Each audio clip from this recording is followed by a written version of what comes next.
لەسەرم پرسە دەوەستم دکتۆرە ڤیان سەبری سەرۆکی فراکسیۆنی پارتی لە پەرلەمانی عێراق ئێستا لە ستودیۆ لەگەڵ من ئامادەیە. دکتۆرە ڤیان زۆر بەخێر بێت. هەوڵاتیان چاوەڕێی مژدەی خۆشن، پێمان بڵێ کە ئێوە چی دەبینن لە گفتوگۆکانی نێوان هەولێر و بەغدا، گەیشتون بەکوێ؟ صلاة ورئيس طبعا واضحة، يعني هذا ما وكا تقريبا حكومة هرم كردستان البغدانة شان وزارة الدارية حكومة هرم كردستان السربابة براستي أبينو ك يعني زورتر قفت قول سنة أو دهاتي نانفتيه.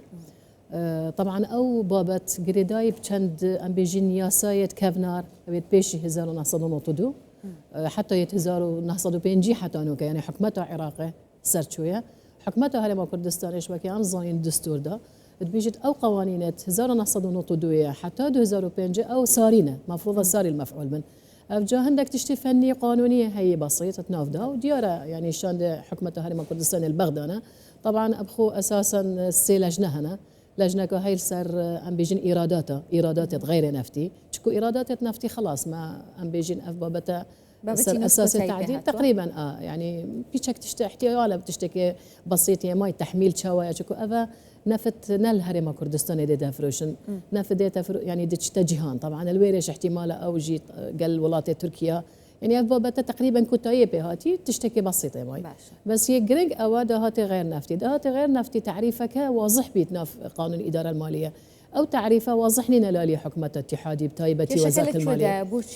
يعني هندك قالك جرش ما يبحث كري نهمي أو دهاتي تيتا حكومة هرم كردستان تبيجنا دهاتي غير نفتي بقريت أبو بغدا هندك تشتهيت مين تبى نبتني بو أم بيجين هرم كردستان، يعني حتى مثلا بمحافظاتش مفروضة يعني نفس تشت أبخو قانون الإدارة المالية بيجت هندك أو دهات مين تبى بو محافظاته أو غير منتظمة في إقليمه وهندك دهات مين تبى بو حكومة هرم كردستان هندك يجي تبى بو حكومة اتحادي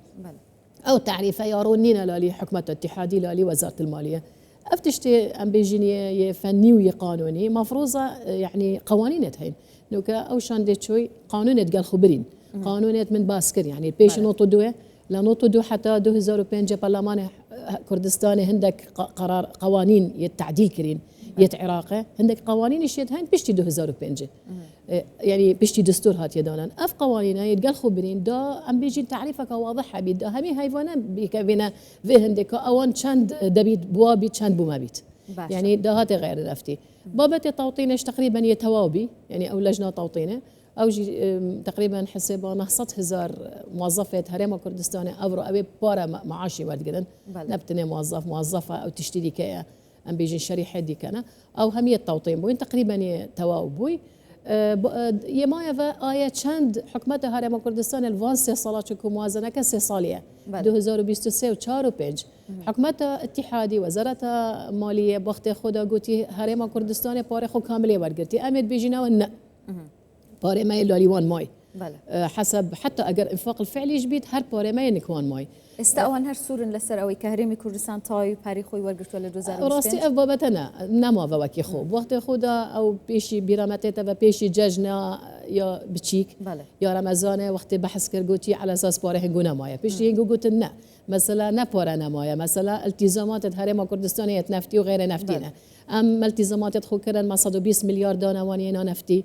وطبعا بابتي نفتيش ما ركفتنا نوكيا هاي نابرا هردو حكمته يعني همي جاره انا بيجن كيشو غرفتك درت كبيت هي بيدارن كو افكيشو غرفته تواب بتشكو باستي هرم كردستان وخلكي هرم كردستان مستحق هنديرينا كو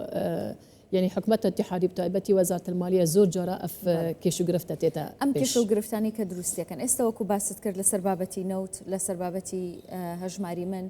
تقريبا زيغونه ولا كوتاي بيتان وايا گرم كيشي داهاتي نانوتيش چاره سر ببيت ايتي بغدا بيان وكينا من الهرم كردستان خويا با هي بيدارين انه افتش تنامين يعني من باسكرنا ام نشين هر بمينينا با ايا 120 مليار 100 مليار يعني ام باش الظنين تشداهات مفروضه بجهيد بو بغداد تشداهات تجي بمين تبع حكمه هرم كردستان ما قالك جرش ابيا قوتي يعني حكمه وقت تبيجي حكمه يعني حكمه نبتني معاشه اخر لازم هندك داهات بمين تبع تو مستشفیات آواکی تو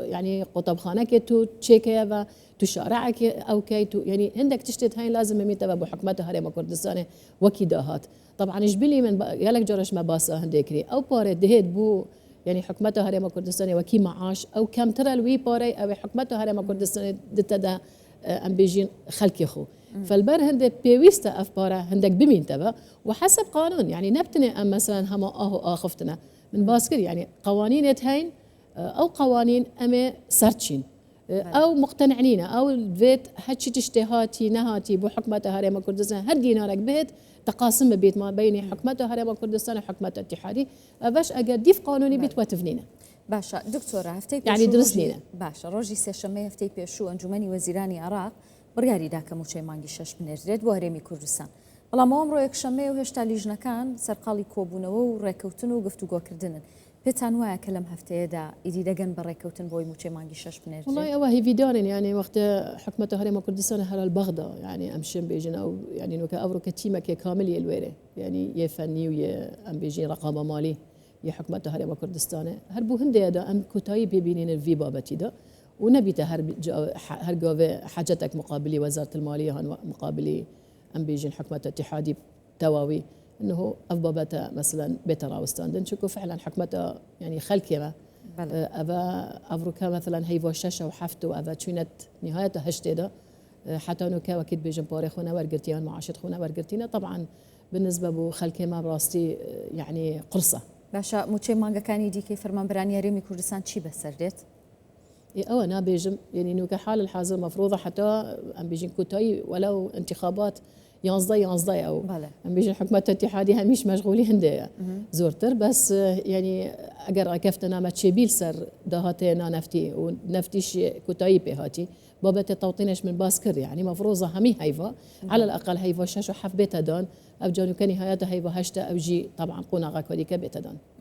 دكتورة ولا بغدان زيادة قداري ورده كاريا كان هر براستي أم كيشاني لنوان هريمي كردستان وحكومة فيدرال هي كشيء تكنيكي وليكتنا جيشتن يعني بابتي ديكو كشيء سياسية والله أف بالسيارة قالك جرى المنهات يا كرام طبعا بيشك كيشك سياسية كيشك السياسية كيش انتخاباتها كيش أبونا باري البغداد وكي من الظالم يعني من قالك جرى قهلي بيل هر الزاري وزيرة بخو باسي هندت كانكو سيولانينا دائما سيولانينا بوشي نظانم نشم بيجم أسباب كنا بس حقيقة أبي يعني من قولي بيا إنه الزور تشتت تكرن الحكومة الاتحادية همي بقرضة يعني همي مثلا مقاولة بقرضة مستشفيات بقرضة درمان بقرضة بناء مجسرات همي تشتي بقرضة وبوشي نظاني فقالك بابتت هين بس بالنسبة بومن قرنجنينا قرنج بوما أواكو خلك هريمة كردستاني بقهنا ما شخو أو بابتا أم سر شولتكين ما قالك جرى باسكر يعني موازنة دا مثلا ما تعديل كالموازنة صار يعني قالك وقت شو حتى ركفتينكو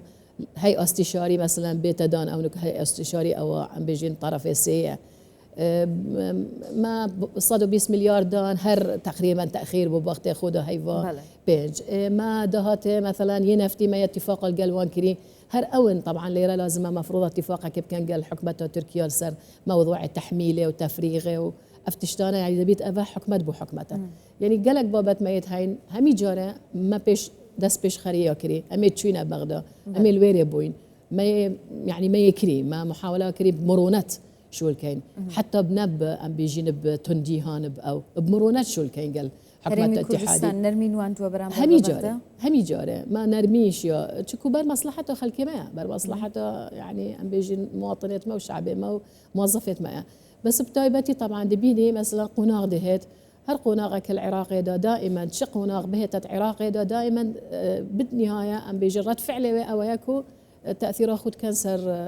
دهاته يعني دبيني شري داعش تبي دي موازنة المقاطع كان دي تشتكي لي تبي دي موازنة المقاطع كان وهكذا يعني هر قناغ كتشيبوي عراقي دا يا سياسي بيتيا انتخابي بيتيا كمالايا تبي دبيني أول دست جهته يا حكمة اتحادية يعني وزارة المالية أواكو بيجين بارنا مين تبع سيولا مين تبع العراق ده أول تجد بيجن هرمي كردستان قطعة موازنة هرمي كردستان هي بدار أفتشتكو تايبي بيت دست خوش سپاس بارون کردن كان الدكتور فيان صبري سروكي فراكسيوني بارتي لبرلماني عراق خير بيت